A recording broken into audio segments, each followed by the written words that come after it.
Bienvenue chez Perspective de médiation, le podcast dédié à la médiation et à la résolution des conflits.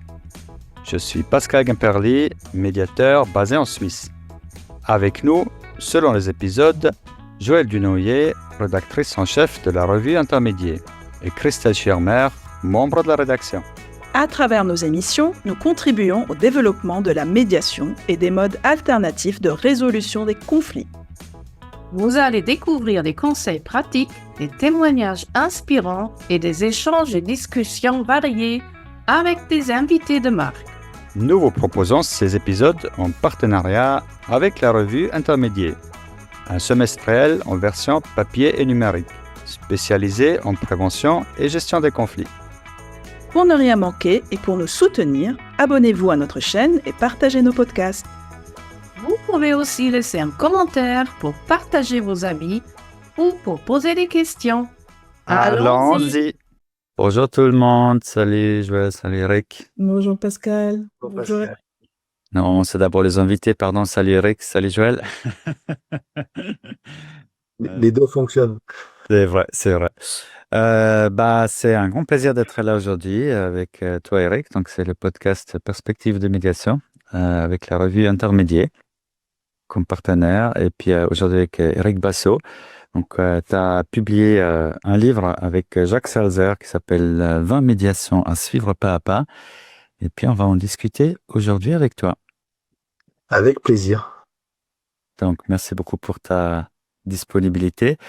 Et peut-être avant qu'on commence de parler du livre, qui est Eric Basso? Qu'est-ce que tu peux nous dire par rapport à toi pour les gens qui ne te connaissent pas encore? Rapidement, la synthèse, ce serait quoi? Moi, je suis médiateur maintenant, j'allais dire quasiment à plein temps, parce que j'ai une petite activité universitaire et de formation des médiateurs, mais quasiment à plein temps. C'est mon activité principale depuis 11 ans maintenant, je crois. Avant ça, j'ai été chef d'entreprise pendant une quinzaine d'années. Donc, ce qui me donne une vision aussi des relations intra-entreprises, inter-entreprises, etc., etc. Tu as connu les conflits. Ouais, alors heureusement pas tant que ça, je crois. Enfin, ou en tout cas, tous ne me sont pas revenus. Mais pas tant que ça. Mais oui, j'ai en tête des situations où j'aurais bien aimé connaître les outils de la médiation. Et puis encore avant ça, mon premier métier c'était infirmier anesthésiste. Donc moi, je viens du milieu de la santé. Ce qui continue à créer un lien puisque sur la totalité des médiations que je fais dans l'année, beaucoup concernent le secteur de la santé. Alors c'est par période, mais il y a beaucoup, il y a eu des histoires ces dernières années, donc beaucoup dans le secteur des maisons de retraite où j'interviens dans les conflits avec les familles, les établissements, etc. Aussi avec les patients dans les cliniques et les hôpitaux. J'ai aussi j'ai beaucoup œuvré là-dedans. Et puis depuis quelques années, j'allais dire depuis post-Covid, je continue beaucoup à intervenir dans ce milieu, mais beaucoup plus pour des conflits RH. Donc des conflits d'équipe, de soignants, de direction médecin, voilà. On sait qu'en France, en tout cas, le secteur de la santé, c'est un secteur compliqué. Voilà. Et puis, à côté de ça, je fais de la conventionnelle et de la judiciaire sur des sujets qui peuvent être l'intra-entreprise, l'inter-entreprise, les conflits d'équipe, les conflits RH, les situations dites de harcèlement. Enfin voilà. Donc j'ai une activité assez variée. Avec aujourd'hui une activité qui est quand même assez progressive, mais l'année dernière j'ai fait à peu près 80 médiations et cette année je suis déjà quasiment à ces 80 médiations, quoi. Voilà. Donc d'où finalement le bouquin en suivant. Lui, justement, est-ce que tu peux nous parler un petit peu d'histoire de ce bouquin, parce qu'il est un peu original. C'est à deux voix et puis très pratico-pratique.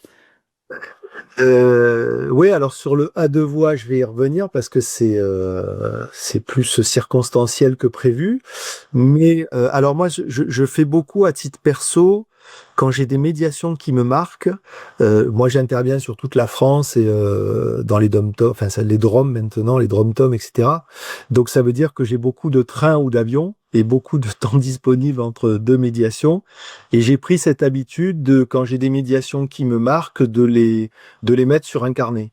Mais au départ, c'est presque de l'analyse de pratique pour moi. Hein, voilà, avec des phrases qui m'ont marqué, avec des choses que j'ai faites, que j'ai pas faites, que j'aurais aimé faire, enfin voilà. Mais au départ, c'est un exercice que j'ai fait pour moi. Je les réutilise aussi en formation, j'en fais des mises en situation. Enfin voilà, c'est quelque chose qui est pour moi a beaucoup d'intérêt. Et puis, alors bon, c'est lundi, c'est la reprise. Je vais être un peu piquant. J'en avais marre de lire des histoires un peu lénifiantes de médiation sur les réseaux sociaux, sur les machins, où on nous explique que la médiation c'est formidable, c'est extraordinaire. Certains nous expliquent qu'une médiation ça peut pas se rater, voilà. Donc j'en avais un peu assez d'être dans l'anecdotique, même si je trouve ça intéressant hein, à certains moments. Mais je voulais témoigner, ou je sais pas comment dire ça, de la réalité de la médiation et du médiateur, quoi. Voilà. Parce que quand on lit les histoires, ça commence mal, ça finit bien, on dirait des séries de Noël. Bon, je suis un peu satirique, mais Ouais, l'autre rose, tu veux dire? ouais, voilà. Et on sait tous C'est bien, que qui finit bien. voilà, et on sait tous que dans la vraie vie, ça finit pas toujours bien, ça finit pas toujours comme on l'avait imaginé. Ouais. Voilà, moi j'essaie de raconter aussi, quand je gamberge, quand je suis pas sûr, Ouais. voilà, quand je démarre une médiation avec 80 personnes que j'en ai jamais fait, l'humilité m'oblige à dire que c'est ce que j'appelle la théorie du canard. Je suis calme en surface et je pédale sous l'eau, quoi. Euh, Pas mal celle-là. ouais, voilà, je sais pas si elle restera dans les annales, mais en tout cas, moi, Elle restera sur la vidéo, ouais. Elle nous parle, en tout cas. Voilà. Je pense que Euh, c'est un peu ça, oui. Voilà, et donc l'idée c'était de dire, encore une fois, au-delà de, pour revenir à quelque chose de plus sérieux, au-delà de ces histoires qui peuvent montrer des choses, mais plus sérieusement, moi régulièrement j'ai des gens qui me disent ah ouais mais moi j'ai fait une médiation, ça s'est pas bien passé alors qu'on nous avait dit que ça se passait, enfin voilà. Donc j'essaie de ramener un peu de ma réalité en tout cas. Peut-être qu'il y a des médiateurs pour qui ça se passe toujours bien et je suis prêt à apprendre. Hein. Oh, je crois que, pardon, en France, j'imagine que vous êtes aussi à peu près à 75% de taux de réussite. Parce que partout où je vois les taux, c'est partout à peu près la même chose, entre 60, 80, enfin toujours autour de là. Ouais, mais là, c'est là que alors, c'est toi qui me chauffe, hein, Pascal, parce que, Enfin, ça dépend, tu veux dire, ça dépend ce qu'on considère comme réussite. alors, non, mais il y a Ouais. ça, et puis, si tu veux, au-delà de ça, je l'ai écrit, je sais pas où, il y a pas longtemps, moi, je sais pas ce chiffre de 80% d'où il sort. Bon, peut-être qu'on digresse un peu, vous me recadrez, hein, mais voilà, on se partage ce truc-là, moi, bon, je suis universitaire aussi. On vérifie la source, c'est ça que tu veux dire. Elle est Bah pleine. oui, la source, moi je l'ai pas. C'est pourquoi et je l'ai pas. Voilà, parce que vous savez comme moi qu'on n'a pas beaucoup de statistiques en médiation. C'est ce qui fait un peu la faiblesse de notre système aussi, parce qu'une fois qu'on a ces 80% de réussite, de qui, de quoi, comment. Alors, je peux juste le dire, pardon, parenthèse, en Suisse, c'est auto-déclaré par les médiateurs, médiatrices. On a des statistiques par la fédération, mais c'est des auto-déclarations et puis qui considèrent ça comment, et voilà. Mais Moi, je trouve que, enfin, Joël, je sais pas toi, qui a une vision aussi assez panoramique, mais enfin, moi, je suis vice-président de la Fédération française des centres de médiation. On a très peu de statistiques.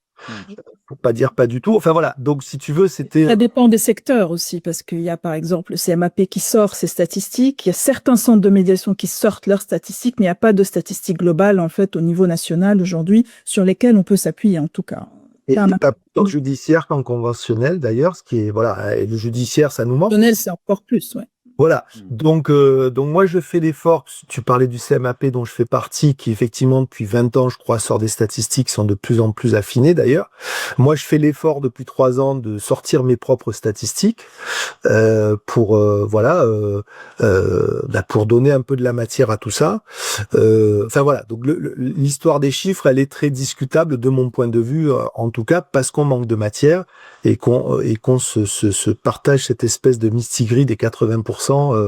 Sans trop de rationalité du truc. Donc l'histoire du livre, c'était de dire j'ai ces histoires-là, certaines ont bien marché, d'autres moins bien, d'autres pas du tout. Mais c'était vraiment de faire vivre de l'intérieur. Alors, j'allais dire pour 3 publics, hein, éventuellement des gens qui demain vont se retrouver en médiation. Ça peut être, alors c'est tout ça, ce sont des conjectures, hein, mais ça peut être intéressant de se dire, tiens, je vais aller voir ce que ça peut être.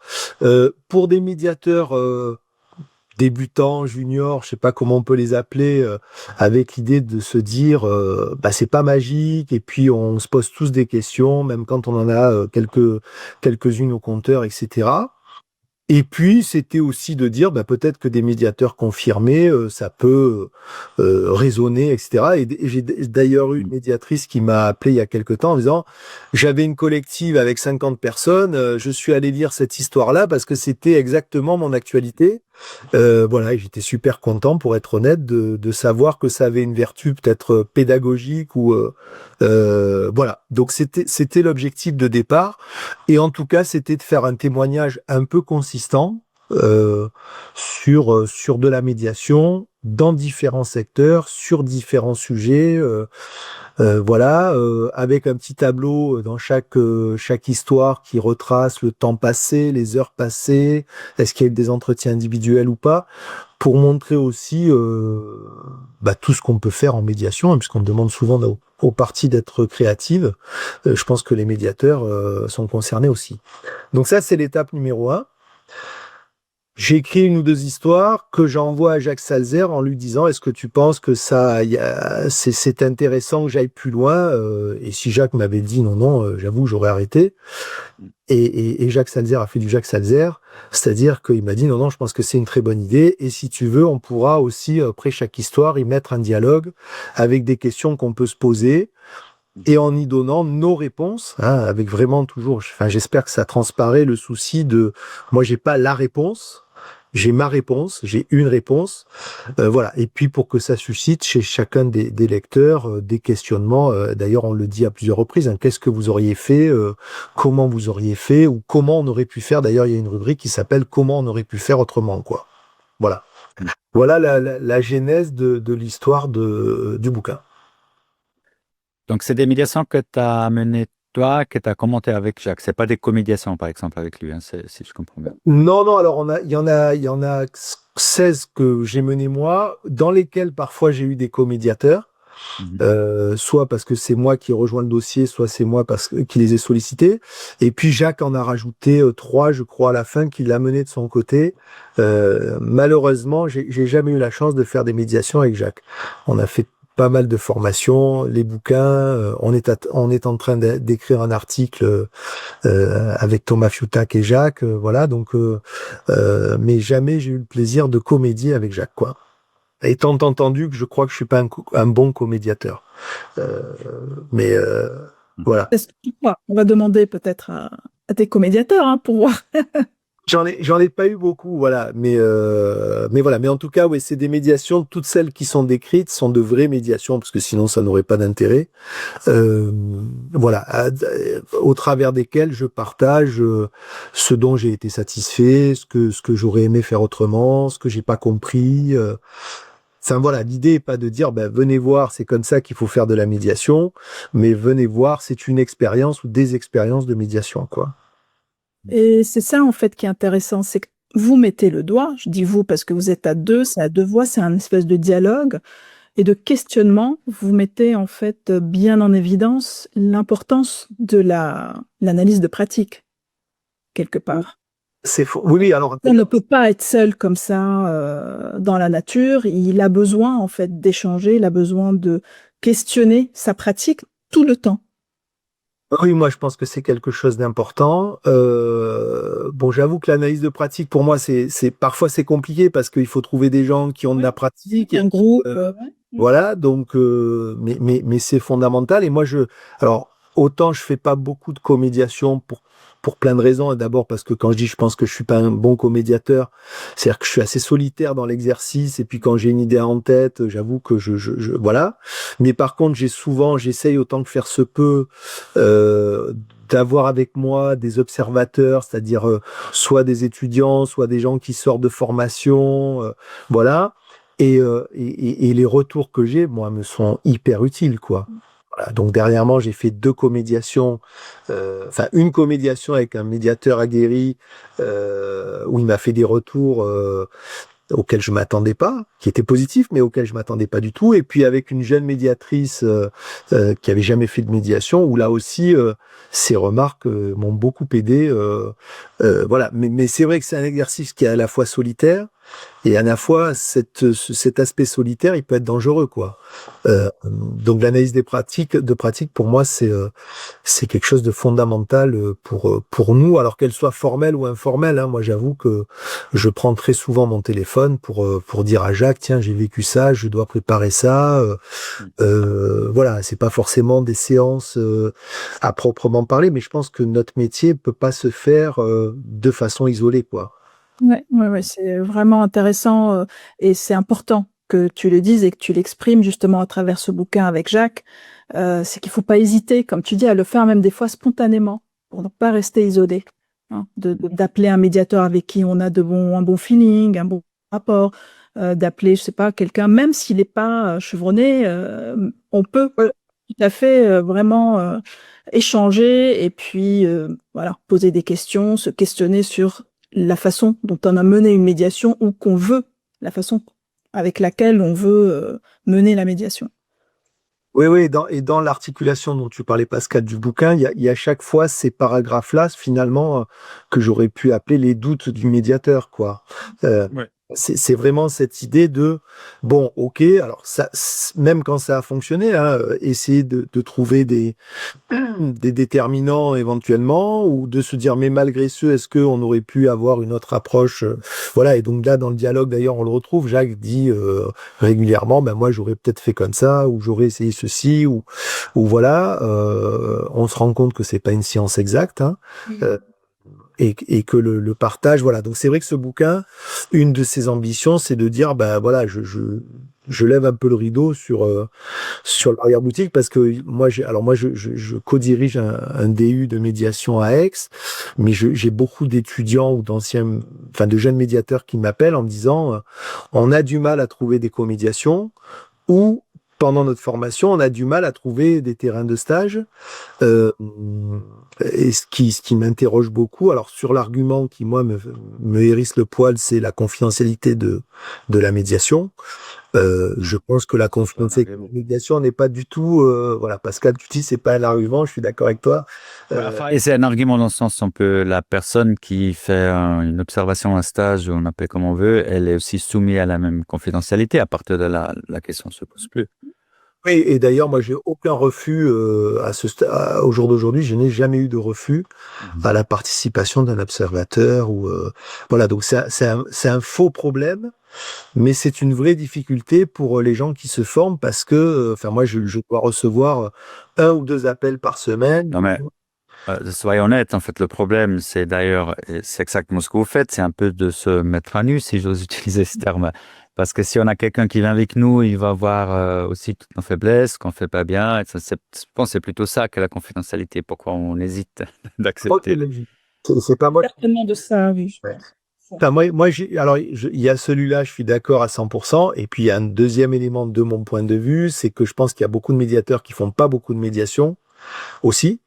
Et donc ça rejoint le premier élément, c'est-à-dire j'en fais pas beaucoup, donc venir être observé entre guillemets, alors que moi-même je suis peut-être pas, enfin voilà. Donc en tout cas, je pense qu'il n'y a pas un véritable argument qui justifie le fait que nos étudiants ou les apprenants aient autant de difficultés à pouvoir observer, pratiquer, voilà. Et ça, c'est un vrai sujet, hein, parce qu'il y a de plus en plus de formations, à contrario, et de moins en moins de possibilités d'aller pratiquer in vivo. Donc voilà, le livre ne remplace pas évidemment ça, hein, mais il y a quand même la volonté d'ouvrir un peu, et puis j'espère que, alors Jacques, on le connaît, hein, mais moi j'essaie d'être le plus honnête possible aussi sur les trucs qui plantent, les trucs qui marchent, les trucs qui marchent pas, voilà.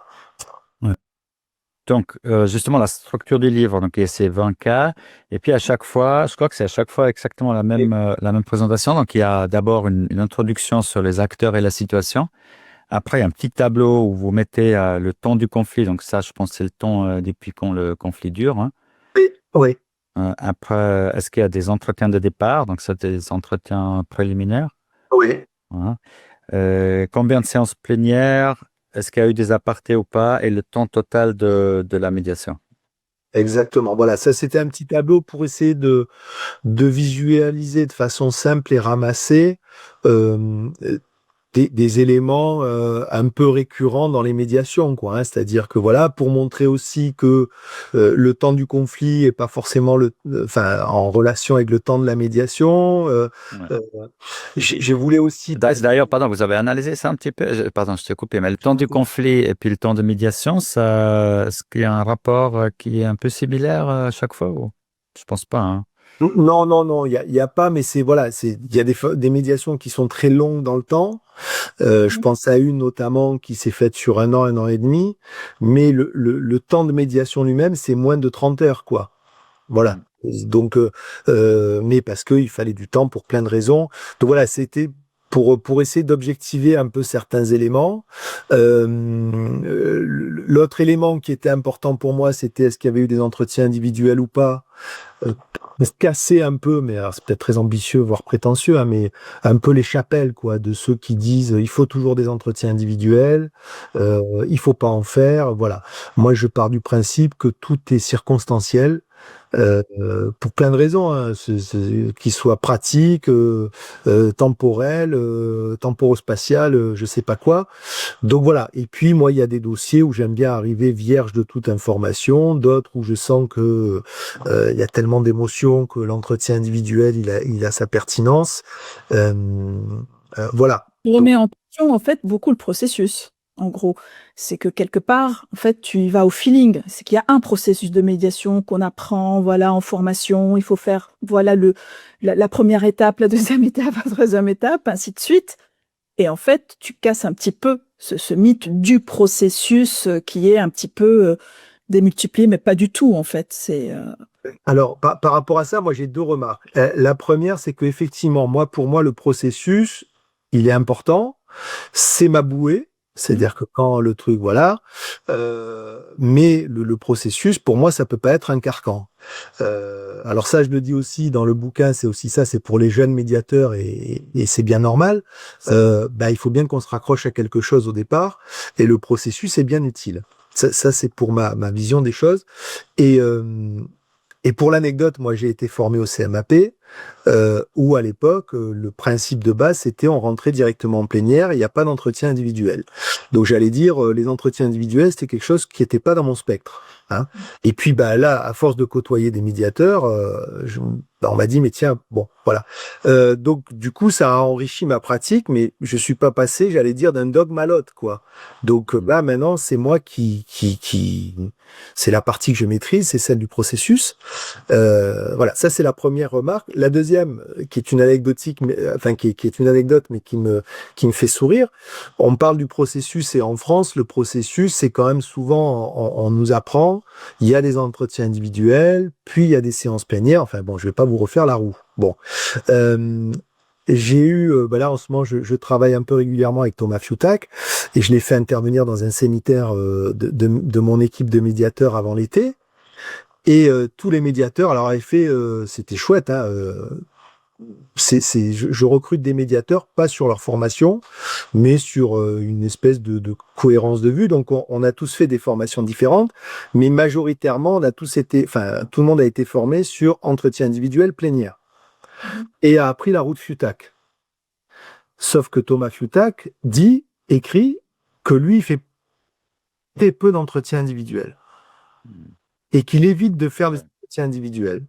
Donc, tu vois, on peut même à certains moments dévoyer, mais il n'y a pas d'intention. Hein, le truc originel, c'est-à-dire qu'aujourd'hui, on nous apprend la route Fiutak, qui est pas la route telle que Fiutak lui-même l'utilise, quoi.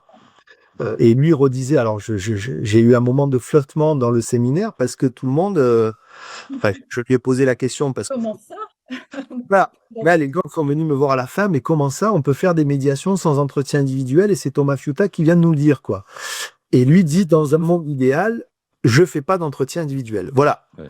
Donc Alors je dis pas que parce que c'est Thomas Fiuta qu'il a forcément raison, mais c'est bien la preuve que tout ça doit être malléable, quoi. Voilà, et que oui, Joël, moi je suis d'accord avec ce que tu dis, c'est-à-dire après notre boulot, mais je pense que quel que soit le métier, voilà, qu'on soit avocat, médecin, médiateur, au départ, on est très, on colle vachement au process, aux procédures, au process, et puis normalement notre pratique nous permet de nous en éloigner tout en étant capable d'y revenir, quoi, parce que c'est ça aussi qui est intéressant. Voilà. Et donc j'essaie de montrer notamment au travers du tableau et puis de la suite que tout ça s'adapte en fonction de chaque situation, quoi. Mm. Donc tout ça, c'est justement des réflexions que vous exposez dans le livre. Vous avez donc pour chaque situation aussi, un peu comment, quelles ont été, comme tu l'as dit, les questionnements du médiateur, le déroulement de la médiation, et puis même vous dites ça, c'est aussi bien, je crois que les résultats évidemment, ce qui a marché, pas marché, et puis après les suites si elles sont connues. Donc là, vous avez repris contact avec les parties ou c'est Oui. ouais. Alors, Ah, non, mais oui, je suis content que tu pointes Le ça. sujet de l'après, tu vois. Oui, c'est là. Moi. Alors, moi, j'essaye le plus régulièrement possible d'envoyer des questionnaires post-médiation à 3 mois ou à 6 mois. Voilà, et c'est ce qui m'a permis d'ailleurs dans mes statistiques annuelles là, sur la dernière mouture de me rendre compte que j'avais 2 ou 2,5% des médiations qui avaient trouvé un accord après la médiation. C'est-à-dire qu'on avait fini la médiation sur il n'y a pas d'accord, et puis en faisant le suivi, les gens ou les avocats m'ont dit en fait ça a continué. Voilà, là j'ai quelques cas où les avocats ont dit ça s'est même réglé sans nous, quoi, finalement, mais ils ont trouvé un accord. Voilà. Et puis il y a quelques dossiers, je crois que j'en évoque un où je rencontre une des parties dans le train. Enfin voilà, où il y en a une où il se trouve que le sujet était pas très loin de chez moi, donc un jour je me suis arrêté en voiture. Alors je vais pas raconter l'histoire, mais parce que la chute est assez étonnante et je trouve que c'est toute la magie de la médiation. Voilà, mais je me suis arrêté, je me suis garé sur le parking, je suis rentré dans le truc, je suis allé voir. Et là, voilà, j'ai découvert un truc que je raconte dans le bouquin que j'avais pas du tout imaginé, quoi. Voilà. Mais sinon, j'essaie de faire ce suivi pour dire s'il y a eu des suites, parce que c'est vrai que ça peut être notre frustration parfois. Hein.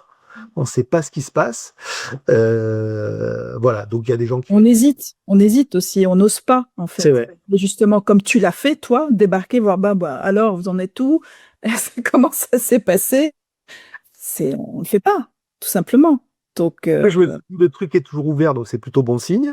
Puis on va voir, voilà. Mais ouais, parce que j'ai quand même cette curiosité de me dire, tiens, voilà, qu'est-ce que ça a donné tout ça, quoi.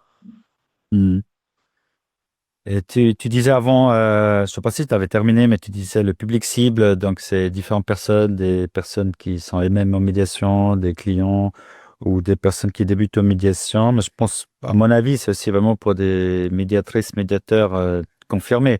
Parce qu'après chaque situation, vous discutez des questions vraiment super pertinentes pour vraiment les médiateurs que nous, on rencontre, même les personnes expérimentées. Là, si je prends un ou deux exemples, donc c'est chaque fois après le cas, c'est pour aller plus loin. Donc c'est là où discuter avec Jacques. Ouais. Par exemple, là, il y a le médiateur a-t-il parfois intérêt à dire qu'il risque de ne pas être d'une grande utilité? C'était un grand débat avec Jacques, ça, effectivement. Ou faut-il rétablir la relation pour arriver à des solutions? Ou est-ce que c'est l'inverse? Qu'est-ce que j'ai encore? Ouais, que peut-on faire face à un conflit interne à une partie? Enfin, il y a plein de questions comme ça, super pertinentes que moi aussi, je rencontre Parce qu'à un moment, on les a tous posés. Hein, Oui, c'est ça qui est vraiment bien, c'est que ça résonne énormément, en fait, sur plein de situations et de questionnements aussi. Mais par exemple, sur la première que tu soulignais, Pascal, sur l'utilité du médiateur, mais ça a été un vrai débat avec Jacques et moi, parce que lui, ça l'a surpris que moi, je puisse dire, je vais peut-être arrêter la médiation parce que j'ai le sentiment que je ne suis pas utile, quoi. Et ça a été intéressant pour nous deux parce que moi, cette question, elle me paraît évidente. Et Jacques, ça l'a fait sursauter, quoi. Voilà. Ouais. Et donc, d'où la question et d'où les réponses qu'on y apporte, et avec l'idée qu'il n'y a pas de bonne ou de mauvaise réponse, mais voilà. Et Jacques m'a dit, si j'ai l'occasion de faire une médiation, peut-être que je laisserai cette question, quoi. Voilà. Et moi, ça m'a interrogé sur le fait ça me paraissait évident, et finalement, ça l'est pas tant que ça, quoi. Voilà. Donc effectivement, on a essayé de se poser des questions qu'on se pose tous à un moment, et puis ça rejoint ce que tu disais, Joël, aussi, c'est-à-dire que parfois on se les pose et puis ça reste entre nous et nous, quoi. Voilà. Donc le livre peut être une forme de relais, et puis évidemment l'analyse de pratique et des interlocuteurs de confiance, ça l'est aussi, quoi. Et ça c'est bien d'avoir des espaces pour le partager, quoi. Mais c'est nécessaire, oui. C'est vraiment, ça doit faire partie intégrante, je pense, de la pratique des médiateurs. Ouais, et j'ai une petite anecdote, si vous m'autorisez, mais par rapport à ça, qui est juste avant l'été, d'une médiatrice d'une médiatrice que moi j'ai eue en formation, mais qui a guéri dans le coaching, etc. On a fait 1 ou 2 médiations ensemble, et ça a fonctionné ou pas, voilà, mais et puis elle a fait sa première médiation seule, et le soir, alors je me rappelle, j'étais dans le train, je rentrais de Paris, elle m'appelle en pleurs, en me disant, ça a été une catastrophe, j'ai été nulle, je suis pas faite pour ça, alors que je croyais que c'était, je me voyais faire ça, etc. Et donc voilà, vous imaginez la discussion d'après, hein, on a temporisé. Moi, je lui ai proposé qu'elle rappelle les parties le lendemain, ce qu'elle a fait, où les gens lui ont dit, ah mais non, c'est nous qui avons des freins. Vous avez parfaitement fait votre boulot. D'ailleurs, on veut vous revoir. Voilà. Mais je me suis rendu compte parce que heureusement, je l'ai jamais vécu à ce point, de comment ça peut être, j'allais dire dévastateur, quoi, pour nous. Et si tu as personne, tu peux pas faire comme, c'est quoi, la roue de la fortune ou je sais pas quoi, l'appel à un ami, là.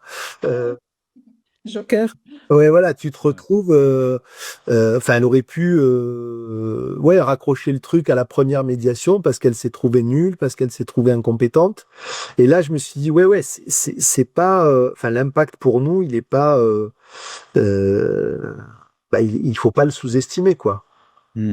Ça, c'est une question super importante, tu vois, parce qu'elles, j'imagine qu'elles sont une grande responsabilité vis-à-vis des parties. En même temps, on doit pouvoir garder nos distances, en tout cas émotionnellement. Il ne faudrait pas le soir rêver de tout ça et faire des cauchemars. Tu vois, d'avoir le bon équilibre, c'est pas évident.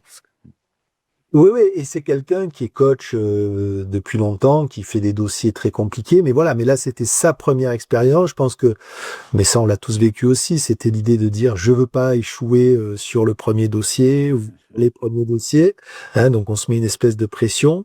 Mais voilà, et moi ça a été un petit choc de me dire quand même.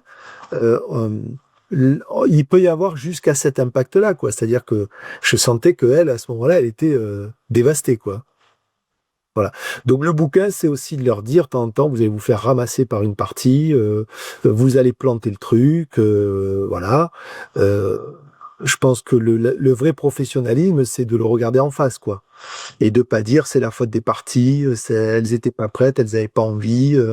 Voilà, c'est de dire qu'est-ce que j'ai fait moi, qu'est-ce que j'aurais pu faire. Voilà, je sais plus si c'est le 3e ou le 4e accord Toltec, faire de son mieux, mais ça n'empêche pas de se poser des questions, quoi. Ouais, et je pense qu'il y a quelque chose vraiment à retenir de ce que tu racontes là, Eric, aussi, c'est qu'il faut pas hésiter aussi à faire cet exercice d'écriture, même si c'est du n'importe quoi, c'est sur un carnet, même si on fait un dessin, même si on fait un schéma, même si, peu importe, mais cet exercice de se dire, mais qu'est-ce que j'ai fait, comment j'aurais pu faire, peut-être, ou qu'est-ce que j'ai ressenti, qu'est-ce que je sens, comment ça s'est déroulé pour toi, en fait, en tant que médiateur. De poser ça, c'est très important. Je le faisais pas du tout au début. Et là, s'il y a vraiment un message à faire passer, c'est vraiment le faire, parce que ça aide énormément. Oui, voilà, l'appel, parce que on parlait d'analyse de pratique, mais enfin, je sais pas pour vous, mais des fois, c'est 1 fois par trimestre. Et puis, On peut pas parler non plus de tout. Et puis, on peut pas parler. C'est à tour de rôle, c'est chacun son tour, on peut pas parler de toutes les situations dans lesquelles on peut se retrouver, peut-être même pas en difficulté, mais fragilisé ou avec beaucoup de questions et c'est du vécu en fait. Et c'est ça qui est intéressant dans le livre, c'est que c'est du vécu justement, que ça parle. En fait. Et puis on a l'impression de plonger vraiment dans des situations. C'est du réel en fait.